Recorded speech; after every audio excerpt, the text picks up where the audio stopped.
அனைவருக்கும் வணக்கம். நம்ம விஜய் அவர்கள் முதலமைச்சராக பொறுப்பேற்றதிலிருந்து அவருடைய ஆதரவாளர்கள் சொல்கிறது தொடர்ந்து ஒரே ஒரு வசனம் தான். இப்போ தானே வந்திருக்காரு, முதல் முறையாக வந்திருக்காரு, அவருக்கான கூலிங் பீரியட் கொடுங்க, கால அவகாசம் கொடுங்கன்னு சொல்லிட்டு நிச்சயமாக அதை அனைத்து எதிர்க்கட்சிகளும் அதை ஏற்றுக்கிட்டு நிச்சயமாக அவருக்கு உரிய கால அவகாசம் கொடுக்குறேன்னு சொல்லிட்டாங்க. எதுவும் விமர்சனமும் பண்ணலை, கொடுத்துக்கிட்டு தான் வரோம்.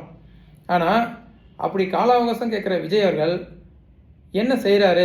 நம்ம நிர்வாகத்தை கற்றுக்கணும்னு நினைக்கிறாரா? இல்லை அவங்க அமைச்சரவையில் இருக்கிறவங்க ஏற்கனவே இருக்கிற அதிகாரிகள்கிட்ட கலந்தாய்வு போட்டு டிஸ்கஷன் பண்ணி மேலும் என்ன செய்யணும், எப்படியெல்லாம் செய்யணும், எந்த மாதிரி சிக்கலுக்கு எப்படி முடிவு எடுக்கணும்னு கற்றுக்க முயற்சி பண்ணுறாங்களான்னா அது கிடையாது. அது நம்ம வெளிப்படையாக தெரியுது. மாறா விஜய் ஆதரவாளர்கள் என்ன செய்கிறாங்கன்னா, ரீல்ஸ் போட்டுக்கிட்டு ஒரு ஹீரோ பிம்பத்தை அப்படியே ஓட்டிக்கிட்டு ஒரே நாளில் 717 கடையை மூடிட்டார், அதை செய்துட்டார், இதை செய்துட்டார். ஏற்கனவே நடைமுறையில் இருக்கிற திட்டத்தை இப்போ பஸ் பாஸ் மாணவர்கள் கட்டண இல்லாமல் பயணிக்கலாம்னு அறிக்கை விடுறது, இந்த மாதிரி தொடர்ந்து பொய்களாக சொல்லிக்கிட்டு வந்தார். அதையும் நம்ம பார்த்தோம். அப்போ பொய் சொல்கிறது கூடாது. நீங்கள் வேலை செய்யறதுக்கு டைம் கேட்டிருக்கீங்க, அதுக்கு நடுவில் ஏன் பொய் சொல்கிறீங்க? வேலையில் கவனம் செலுத்துங்க நம்ம கோரிக்கை வைக்கிறோம். அந்த அடிப்படையில் அவர் முதலமைச்சராக பொறுப்பேற்றோடனே முதல் 3 கையெழுத்து போட்டார். அதில் சிங்கப்பெண் சிறப்பு படைன்னு ஒன்று சொன்னார். அதுலேயும் விமர்சனம் வந்தது. ஏற்கனவே இருக்கிற பெண் காவலர் படையை பேரை மாற்றுறீங்க அப்படிங்கிற விமர்சனம் வந்தது. சரி, அந்த விமர்சனத்தையும் தாண்டி அவர் ஏதாவது செய்வார் அப்படின்னு பார்த்தா அது அப்படியே காலம் போய்கிட்டே இருந்தது. திடீர்னு ஒரு நாள் சொல்கிறாங்க, அந்த சிறப்பு படைக்கு நிகழ்ச்சியை முடிவு பண்ணுறாங்க, இந்த நாளில் வைக்கணும்னு சொல்லிட்டு ஒரு நாள். அதுக்கு முந்தின நாள் பார்த்தீங்கன்னா அரசு முறை பயணமும் பிரதமரை சந்திக்க போயிருக்காரு. எல்லா முதலமைச்சரையும் போல் அவரும் போனார். எல்லாரும் பல கோரிக்கைகளை 20, 30, 50ன்னு கோரிக்கையை எடுத்துகிட்டு போவாங்க. தமிழ்நாட்டுக்கு இதெல்லாம் முதல்ல பிரதமர் செய்து கொடுக்கணும் அப்படின்னு. அவர் செய்கிறாரா செய்யலாங்கிறது அடுத்த விஷயம். அது டெல்லியில் யார் பிரதமராக இருந்தாலும் தமிழ்நாட்டுக்கு என்ன எப்படி நடக்குங்கிறது நம்ம காலங்காலமாக பார்த்துக்கிட்டு இருக்கோம். அது ஒரு பக்கம்.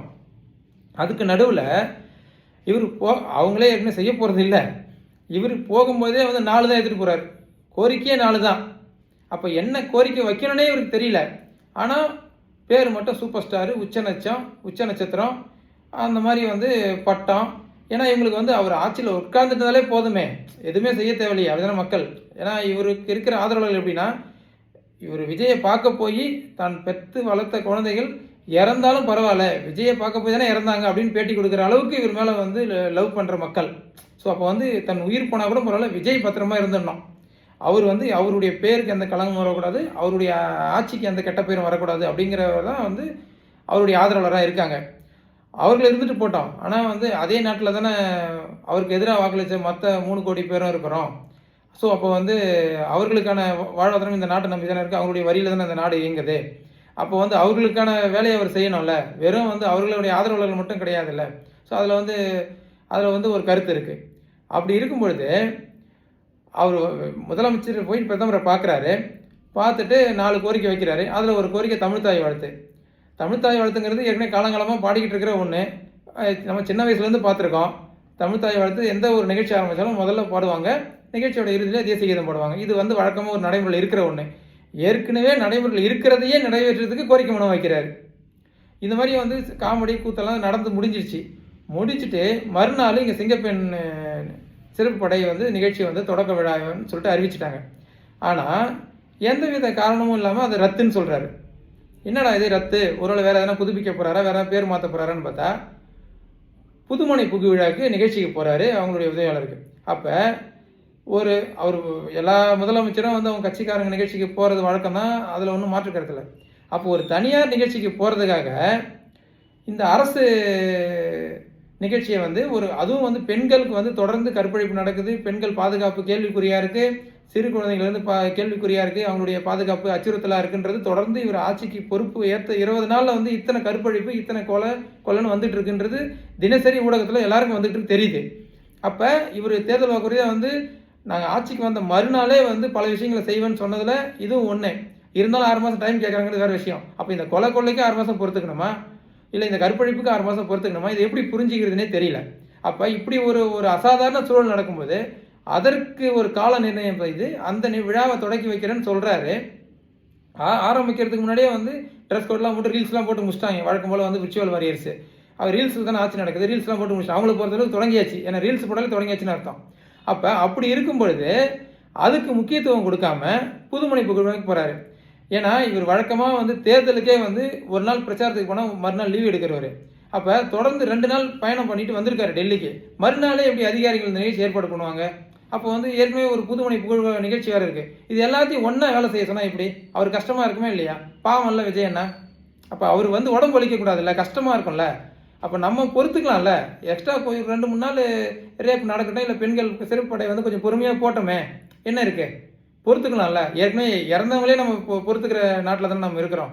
ஏன்னா இறக்குறதே வந்து பொறுத்துக்கும் பொழுது இதையும் வந்து கொலை ரேப்பு அதையும் வந்து நம்ம பொறுத்துக்கலாம் அப்படிங்கிறது வந்து பொறுத்துப்பாங்க மக்கள் அப்படிங்கிற ஒரு எண்ணத்துக்கு அவர் போயிட்டாருன்னு தெரியல. ஏன்னா விஜயோடைய ஓய்வு தான் நமக்கு முக்கியம். அவருடைய உடல் முக்கியம், அவருடைய உடம்பு வலிக்கக்கூடாது, அவர் ஓய்வு. மக்கள் சாகலாம், கரண்ட் இல்லாமல் சாகலாம், தண்ணி இல்லாமல் சாகலாம், ரேப் பண்ணி சாகலாம், கொலை பண்ணி சாகலாம், செயின் எடுத்து சாகலாம், எப்படினாலும் சாகலாம். ஆனால் அவர் வந்து உடம்பு வலிக்காமல் பத்திரமா இருக்கணும். அது தெரியாமல் அதிகாரிகள் என்ன நினச்சிட்டாங்க, முதலமைச்சர் பயணம் பண்ணிட்டு வந்தவொடனே நிகழ்ச்சி ஆரம்பின்னு தெரியாமல் டைம் டேபிள் குறிச்சிட்டாங்க போல். இனிமேல் இதில் என்ன சிக்கல்னா, எல்லா கலந்தாய்வுலையும் வந்து வீடியோ வருது, இந்த அதிகாரி கூட மீட்டிங் போட்டார், அந்த அதிகாரி கூட மீட்டிங் போட்டார்னு. அந்த ஒவ்வொரு மீட்டிங்லையும் ஏதாவது வாய் அசைதான்னு பார்த்தா வாய் அசையல, தலை மட்டும்தான் அசையுது. அவர் நடித்த போக்கிரி படத்தில் வடிவேல் ஒரு காமெடி வருமே, ஏன்னா வாயை தவிர எதுவுமே வேலை செய்ய மாட்டேங்குதுன்ற மாதிரி இவருக்கு வாய் வேலையே செய்ய மாட்டேங்குது. பத்திரிக்கையாளரை பார்த்தா தான் வேலை செய்யலன்னு பார்த்தா அதிகாரிகள்கிட்டையும் வேலை செய்ய முடியும். அப்போ எப்படி அதிகாரிகள் புரிஞ்சிக்க முடியும்? என்ன உள்ளுக்குள்ளே வந்து கனவு கண்டா வேலை செய்ய முடியும் ஒரு அதிகாரி? சொல்லுங்கள் பார்ப்போம். ஸோ அப்போ இந்த மாதிரி ஏதோ ஒரு மிஸ்கம்யூனிகேஷன் இருக்கவ தான் இந்த ஒரு முக்கியமான பெண்கள் பாதுகாப்பு குறித்த ஒரு முக்கியமான திட்டமே வந்து ரத்தாவது தள்ளி போகுது.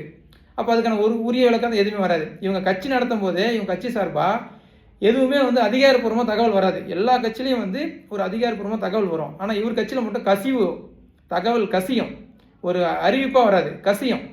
அதை பொறுத்து என்ன நடக்குதுன்னு பார்த்து அதுக்கப்புறம் முடிவு எடுக்கும். அதே போல ஆட்சி நடத்தலாம்னு முடிவு செய்துட்டாங்க போல. அப்போ இந்த மாதிரி ஒரு ஆட்சியை வச்சுக்கிட்டு ஆனால் ஆதரவாளர்கள் வந்து ஃபயர் விடுறாங்க, ரீல்ஸ் போடுறாங்க, ப்ரொமோட் பண்ணுறாங்க, ஹீரோயிசம். அந்த ஒரு கற்பனையிலே எவ்வளோ நாள் வாழ முடியும்? அதாவது தண்ணீர்னு எழுதுனா தாக்கம் அடைஞ்சிருமா? எப்படி இப்போ சொல்லுங்கள் பார்ப்போம். அப்போ இதை மக்கள் முதல் புரிஞ்சுக்கணும். அதாவது ஒரு ஹீரோ மையத்துலேருந்து ஒரு ஒரு அந்த போதையிலேருந்து ஒரு சினிமா மயக்கத்துலேருந்து முதல் வெளியில் வரணும். 2.5 மணி நேரம் சினிமா இல்லைங்க, வாழ்க்கை. ஒவ்வொரு பிரச்சனையும் இறங்கி வேலை செய்யணுங்க. இவர் ஏற்கனவே வந்து ஒரு அஃபிஷியல் ஒர்க்கர் மாதிரி வந்து ஸ்டாஃப் மாதிரி காலையில் வேலைக்கு போகிறது, சாயந்தரம் வீட்டுக்கு போகிறதுன்றது பெருமையாக பேசிகிட்டு இருந்தாங்க. இவர் ஒரு ஸ்டாஃப் கிடையாதுங்க, நாட்டுடைய முதலமைச்சர். இவர் முழு நேரம் என்கேஜாக இருக்கணும் ஒர்க்கில். இவர் வந்து ஒரு ஆஃபீஸ் ஸ்டாஃப் மாதிரி வந்து காலையில் போகிறது, நைட்டு டியூட்டி முடிஞ்சிச்சிங்க, அவ்வளோ தான் வேலை முடிஞ்சிச்சின்னு சொல்கிறது கிடையாது. அதை முதல் புரிஞ்சுங்க. அதையே பெருமையாக பேசிகிட்டு இருக்கீங்க. அதனால் வந்து இவர் ஒரு ஆஃபீஸ் ஸ்டாஃப் மாதிரி இருக்கிறத மறந்துட்டு முதல்ல முதலமைச்சராக செயல்பட சொல்லுங்கள்.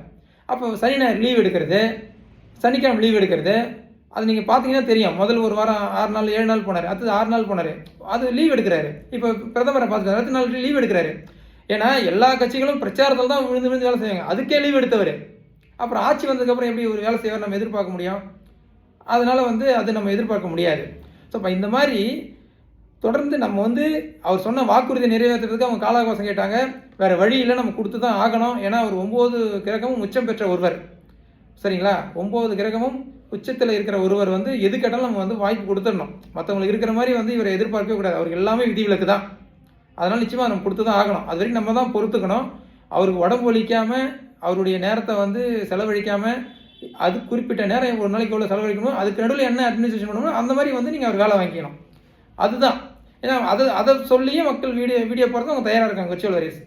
அதனால் இதை வந்து நம்ம தான் மக்கள்கிட்ட கொண்டு போய் சேர்க்கணும். தயவுசெய்து அந்த நடுநிலை என்ற விஜயோடைய ஆதரவாளர்கள் தயவுசெய்து நீங்கள் மனசாட்சிப்படி யோசித்து சொல்லுங்கள். ஒரு பத்திரிகையாளர் சந்திக்க முடியலன்னா அப்போ இப்போ முதலமைச்சர் என்ன நினைக்கிறாருங்கிறத மக்கள் எப்படி புரிஞ்சிக்க முடியும்? இல்லை மக்கள் என்ன நினைக்கிறாருன்னு முதலமைச்சர் எப்படி புரிஞ்சுப்பார்? அப்போ மக்கள் வந்து ஒரு ஊடகத்தின் மூலமாக தான் வந்து முதலமைச்சர் தெரிஞ்சிக்க முடியும் மக்களுடைய எண்ணோட்டத்தை. அப்போ இவர் மக்களுடைய எண்ணோட்டத்தையே புரிஞ்சிக்காமல் இவர் எப்படி நிர்வாகத்தை சரிப்படுத்த முடியும்? அப்போ இப்போ சினிமாவில் வசனம் எழுதி கொடுத்தா பக்கம் பக்கமாக பேசுகிறவர், மேடையில் வந்து வசனம் எழுதி கொடுத்தோன்னே மனப்படம் பண்ணி வந்து பக்கம் பக்கமாக பேப்பரை பார்த்து பேசுகிறவர், பத்திரிகையாளர் கேட்குற கேள்வி அப்போ உங்களுக்கு வந்து தெளிவு இல்லை, நாட்டை பற்றின புரிதல் இல்லை, ஒரு இஷ்யூவை பற்றின ஒரு புரிதல் இல்லைன்னு அர்த்தம். அப்போ அந்த இஷ்யூவை பற்றின புரிதலே இல்லாத ஒரு ஆள் அவர் ஒரு பொறுப்பில் இருக்கும்பொழுது அப்புறம் எப்படி வந்து அதை வந்து சரி பண்ணுவார்னு நம்ம நினைக்கிறது? இதுக்கு தெளிவாக விஜய் ஆதரவாளர்கள், விஜயை வந்து நேசிக்கிறவங்க மனசாட்சிப்படி இது வந்து 2.5 மணி நேரம் சினிமா கிடையாது. 2.5 மணி நேரம் சினிமானா பார்த்துட்டு போயிட்டே இருக்கலாம், யாருக்கும் எந்த வித பாதிப்பும் இல்லை. 120 ரூபா டிக்கெட் கொடுத்தோமா, 150 ரூபா டிக்கெட் கொடுத்தோமா, பார்த்துட்டு போயிட்டே இருப்போம், யாருக்கும் எந்த பாதிப்பும் கிடையாது. அந்த பணம் தான் நஷ்டம், படம் நல்லா இல்லைனா. ஆனால் ஆட்சி நல்லா இல்லைனா ஒரு தலைமுறையே வந்து நஷ்டமாகும். இப்போ இது வந்து ஆட்சியோடைய தொடக்கம். இப்போவே அவர் சரி செய்யணும். ஏன்னா அவர் கால அவகாசம் வந்து மற்ற கட்சிகளை உடைக்கிறது செலவழிக்கிறாரு, மற்ற கட்சியிலேருந்து ஆள் எடுக்க செலவழிக்கிறாரு, மற்ற கட்சியிலேருந்து இப்போ எப்படிலாம் பிளவு பண்ணலாம், எங்கெங்கெல்லாம் இதெல்லாம் செய்யலான்றது யோசிக்கிறாரு.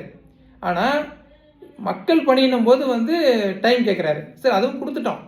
தயவுசெய்து நம்ம மக்கள்கிட்ட வேண்டுகோளாக விஜயோட ஆதரவாளர்கிட்ட வேண்டுகோளாக வைக்கிறது ஒன்று தான்.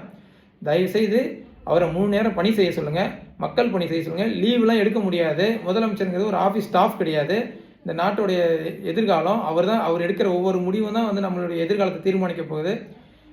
இந்த பிரதமரை பார்த்துட்டு வந்து மறுநாள் நிகழ்ச்சி ரத்து பண்ணுறது, இந்த மாதிரி ஓய்வு எடுக்கிறது, மௌனமாகவே இருக்கிறது, தான் என்ன நினைக்கிறேங்கிறத வெளியில் சொல்லாமல் இருக்கிறது. ஸோ இந்த மாதிரி விஷயத்தை வந்து இதோட அவாய்ட் பண்ணிவிட்டு மக்கள் பணியில் 3 நேரம் முதலமைச்சர் கவனம் செலுத்துறது நமக்கும் நல்லது, நம்ம நாட்டுக்கும் நல்லது. தயவுசெய்து அவருடைய மேலே இருக்கிற சினிமா முகத்தை விட்டுட்டு தெரி படத்தில் வந்து ஃபைட் பண்ணுவார் அந்த மாதிரியோ, மாஸ்டர் படத்தில் ஃபைட் பண்ணுவார் அந்த மாதிரியோ, துப்பாக்கி படத்தில் போவார் அந்த மாதிரியோ நினைக்காம யதார்த்தத்துக்கு வாங்க. தயவுசெய்து யதார்த்தத்துக்கு வாங்க. அதுதான் வந்து நம்மளை காப்பாற்றும். வழக்கம் போல் வந்து அவரை பார்க்க போய் தானே இருந்தாங்க, அவர் நிம்மதியாக ஆட்சி பண்ணால் போதும், நாங்கள் தண்ணி இல்லாமல் கூட இருப்போம், அந்த மாதிரி வீடியோலாம் தயவுசெய்து விர்ச்சுவல் வரையஸ் போடாதீங்க. இது ஒரு இனத்தோடைய, ஒரு நாட்டு மக்களுடைய எதிர்காலம் சம்மந்தப்பட்டது, விளையாட்டு விஷயம் கிடையாது.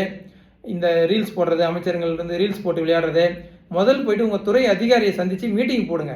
மீட்டிங் போட்டு என்ன பிரச்சனை இருக்குது, எப்படி சரி செய்யணும் அப்படி பேசுங்க. முதல்ல ஒரு 6 மாதம் வந்து அந்த விஷயத்தை கண்டுக்குங்க. அதை விட்டுட்டு ரீல்ஸ்லேயே இருக்காதீங்க தயவுசெய்து. இது ரீல்ஸுங்கிறது அதாவது என்னென்னா, இந்த குழந்தைங்க வந்து இப்போ எக்ஸாம் ஆனுவல் டே முடிஞ்சு லீவில் இருக்காங்கல்ல, இப்போ எல்லாம் வீட்டிலே இருந்து சிட்டியில் இருக்கிற குழந்தைங்க முக்கியமாக வந்து மொபைலுக்கு அடிக்ட் ஆகிட்டாங்க. மொபைல் விட்டு வெளியிலே வர மாட்டாங்க, சாப்பிடும்போது எல்லா நேரத்துலையும் மொபைலோடையே இருப்பாங்க. அதுபோல் இவங்க வந்து ரீல்ஸுக்கு மோகம் அடிக்ட் ஆகி சும்மா ரீல்ஸ் போட்டுட்டு துரிஞ்சிருந்தவங்க திடீர்னு மக்கள் ஓட்டு போட்டு அமைச்சராக்கணுன்னே அதுலேருந்து வெளியில் வர முடியல. எல்லாமே ரீல்ஸு, அந்த இஷ்யூவை பற்றி பேச முடியல, எல்லாமே ரீல்ஸு. அதனால தான் வந்து அந்த அமைச்சர்களை பற்றி வந்து நம்மளால் வந்து இப்போ என்ன 6 மாதம் கழித்து நம்ம பேசுவோம். ஆனால் முதல் ரீல்ஸ்லேருந்து வெளியே வர சொல்லுங்கள் தயவுசெய்து. மக்கள் பணியில் கவனம் செலுத்த சொல்லுங்கள். மீண்டும் சந்திப்போம். நன்றி, வணக்கம்.